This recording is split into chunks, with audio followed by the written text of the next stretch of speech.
উঠলে ট্যাক্সিরা করে দেবে বলেছে পাড়ার যাওয়ারা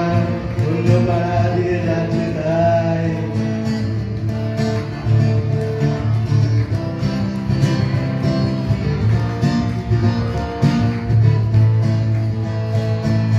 বুঝবো কি করে আমি তোমার এই বেঁচে থাকা শুনলে তোমার দাদা নয় আর কত দাদাগিরি কবজির কারিগরি করে সারাদিন কেটে যায় তাও যদি বলতাম হিন্দুর ছেলে আমি নীলুকির বাড়ি তাই মিথ্যে কথা আমি বলতে পারি না ভালো ভালো জায়গা খাই 10 টাকা বসে গেলে মুশকিলে পড়ি আর আমি এখনো যে স্কুলে পড়ি